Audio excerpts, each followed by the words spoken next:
जय श्री राम, जय हनुमान। आज मंगलवार को सुनिए मंगलवार व्रत की संपूर्ण कथा। प्रेम से बोलिए मंगल देव और हनुमान जी की जय। मंगल देव और हनुमान जी की कृपा आप पर और आपके पूरे परिवार पर सदा बनी रहे। आइए अब प्रारंभ करते हैं मंगलवार व्रत की कथा। पौराणिक कथा के अनुसार एक बार नैमिषारण्य तीर्थ में 80,000 मुनि एकत्र होकर पुराणों के ज्ञाता श्री सूत जी महाराज से पूछने लगे, हे महामुनि, आपने हमें अनेक पुराणों की कथाएं सुनाई हैं। अब आप कृपा करके हमें ऐसा व्रत और कथा बताएं जिसके करने से संतान की प्राप्ति हो तथा मनुष्यों को रोग, शोक, अग्नि, सर्व दुख आदि का भय दूर हो। क्योंकि कलयुग में सभी जीवों की आयु बहुत कम है, फिर इस पर उन्हें रोग, चिंता के कष्ट लगे रहेंगे, तो फिर वह श्री हरि के चरणों में अपना ध्यान कैसे लगा सकेंगे। श्री सूत जी बोले, हे मुनियों, आपने लोक कल्याण के लिए बहुत ही उत्तम बात पूछी है। एक बार युधिष्ठिर ने भगवान श्री कृष्ण से लोक कल्याण के लिए यही प्रश्न किया था। भगवान श्री कृष्ण और युधिष्ठिर का संवाद तुम्हारे सामने कहता हूँ, ध्यान देकर सुनो। एक समय पांडवों की सभा में श्री कृष्ण जी बैठे हुए थे। तब युधिष्ठिर ने भगवान श्री कृष्ण से प्रश्न किया, हे प्रभु नंद नंद गोविंद, आपने मेरे लिए अनेकों कथाएं सुनाई हैं। आज आप कृपा करके ऐसा व्रत या कथा सुनाएं जिसके करने से मनुष्य को रोग, चिंता का भय समाप्त हो और उसको पुत्र की प्राप्ति हो। हे प्रभु, बिना पुत्र के जीवन व्यर्थ है। पुत्र के बिना मनुष्य नरकगामी होता है।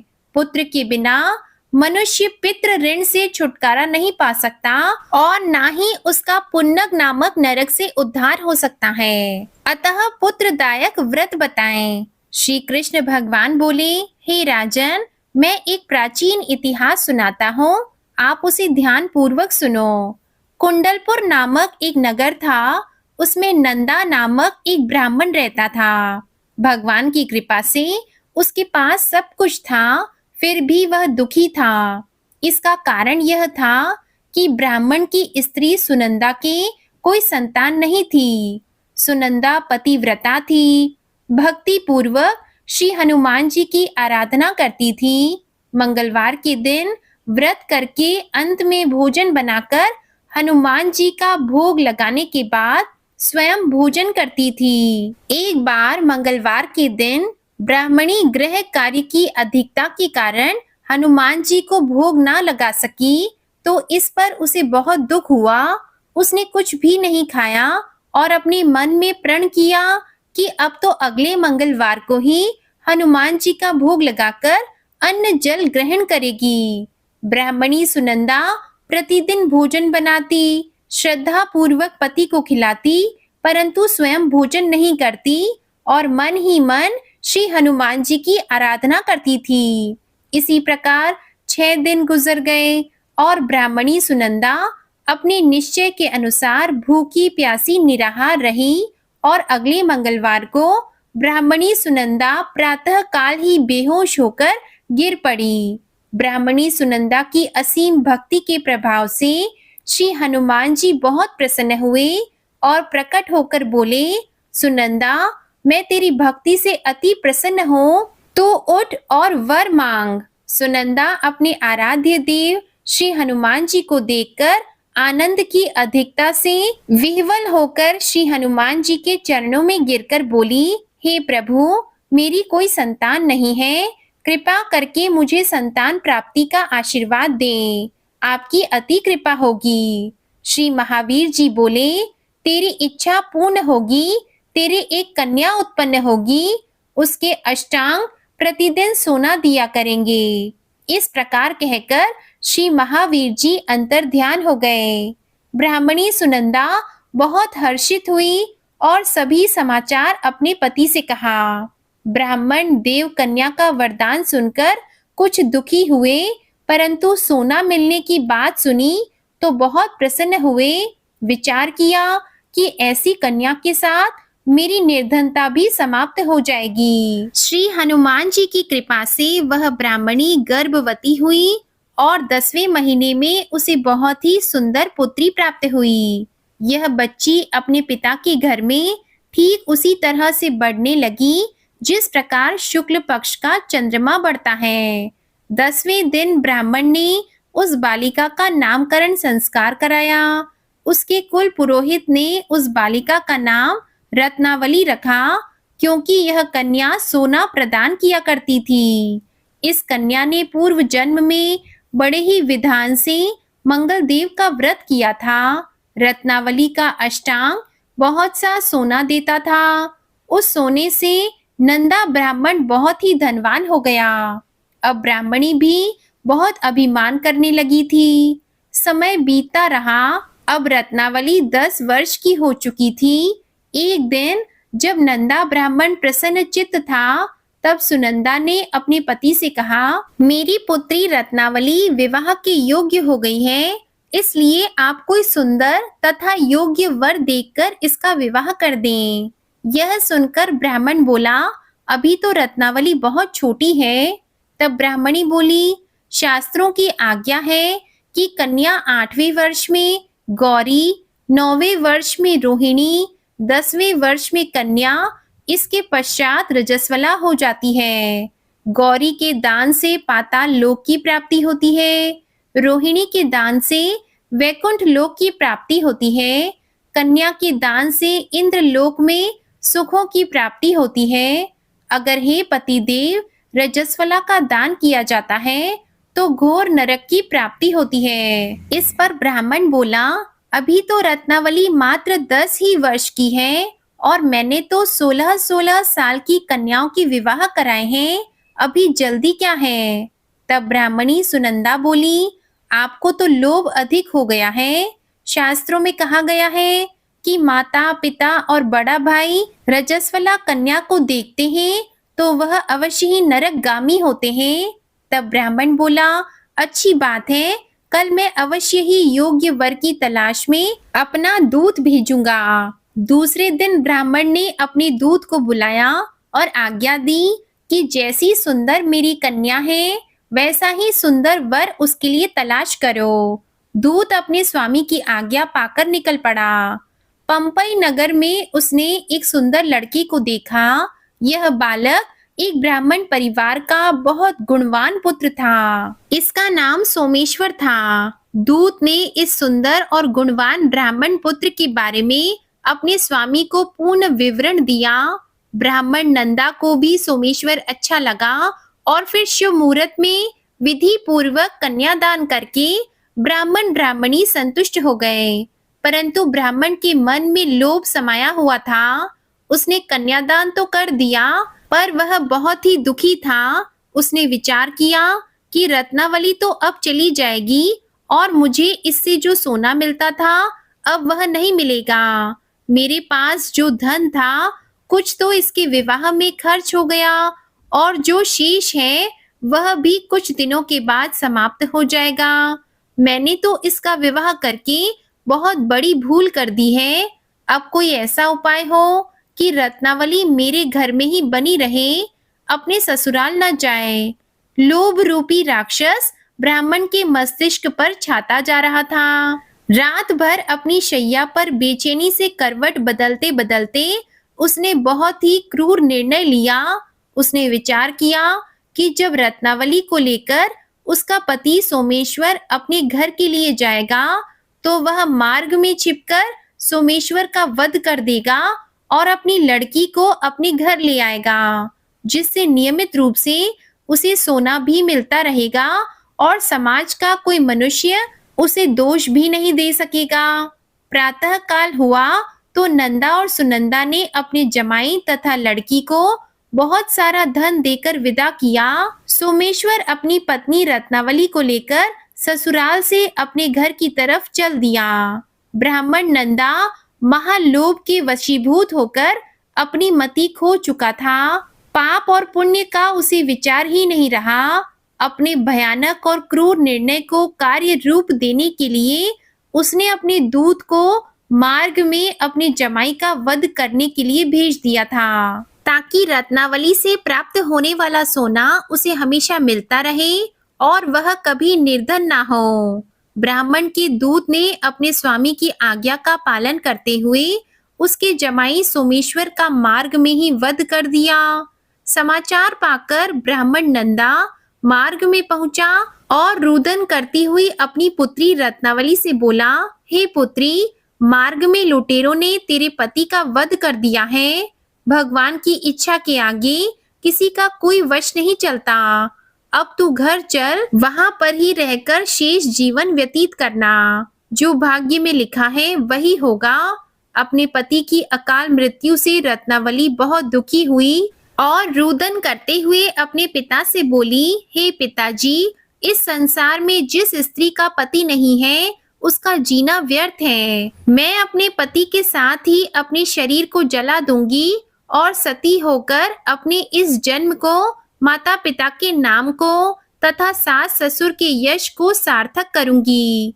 ब्राह्मण नंदा अपनी पुत्री रत्नावली के वचनों को सुनकर बहुत दुखी हुआ। वह विचार करने लगा, मैंने व्यर्थ ही जमाई वध का पाप अपने सर लिया। रत्नावली तो उसके पीछे अपने प्राण तक देने को तैयार है। मेरा तो दोनों तरफ से मरण हो गया। धन तो अब मिलेगा नहीं। जमाई वध के पाप के फलस्वरूप यम यातना भी भुगतनी पड़ेगी। यह सोचकर वह बहुत ही दुखी हुआ। सोमेश्वर की चिता बनाई गई। रत्नावली सती होने की इच्छा से अपने पति का सिर अपनी गोद में रखकर चिता में बैठ गई। जैसे ही सोमेश्वर की चिता को अग्नि लगाई गई, वैसे ही प्रसन्न होकर मंगल देव वहां प्रकट हुए और बोले, हे रत्नावली, मैं तेरी पति भक्ति से बहुत प्रसन्न हूँ, तू वर मांग। रत्नावली ने अपने पति का जीवन दान मांगा। तब मंगलदेव बोले, रत्नावली, तेरा पति अजर अमर है, यह महान विद्वान भी होगा और इसके अलावा तेरी जो भी इच्छा हो वह वर मांग। तब रत्नावली बोली, हे ग्रहों के स्वामी, यदि आप मुझ पर प्रसन्न हैं तो मुझे यह वरदान दीजिए कि जो भी मनुष्य मंगलवार के दिन प्रातःकाल लाल पुष्प, लाल चंदन से पूजा करके आपका स्मरण करे, उसको रोग व्याधि ना हो, स्वजनों का कभी वियोग ना हो, सर्प, अग्नि तथा शत्रुओं का भय ना रहे। जो स्त्री मंगलवार का व्रत करे वह कभी विधवा ना हो। मंगलदेव तथास्तु कहकर अंतर ध्यान हो गए। सोमेश्वर मंगलदेव की कृपा से जीवित हो उठा और रत्नावली अपने पति को पुनः प्राप्त कर बहुत प्रसन्न हुई और मंगलदेव का व्रत प्रत्येक मंगलवार को करके व्रतराज और मंगलदेव की कृपा से इस लोक में सुख ऐश्वर्य को भोगते हुए अंत में अपने पति के साथ स्वर्ग लोक को गई। प्रेम से बोलो हनुमान जी महाराज की जय। आइए अब सुनते हैं राम नाम की महिमा। लंकापति रावण के वध के बाद अयोध्यापति प्रभु श्री राम की कीर्ति दूर दूर तक फैल रही थी और वह मर्यादा पुरुषोत्तम कहलाने लगे। तब एक दिन महादेव शिव की इच्छा भी मर्यादा पुरुषोत्तम श्री राम से मिलने की हुई। पार्वती जी को साथ लेकर महादेव कैलाश पर्वत से उतरकर अयोध्या नगरी के राज रास्ते पर चल पड़े। भगवान शिव और माँ पार्वती को अयोध्या आया देखकर राम जी बहुत ही खुश हुए। माता जानकी ने उनका उचित आदर सत्कार किया और स्वयं भोजन बनाने के लिए रसोई में चली गई। इस बीच भगवान शिव ने श्री राम से पूछा, आपके सेवक हनुमान जी दिखाई नहीं पड़ रहे। श्री राम बोले, वे बगीचे में हैं। शिव जी ने श्री राम जी से बगीचे में जाने की अनुमति मांगी और पार्वती जी का हाथ थामकर बगीचे में आ गए।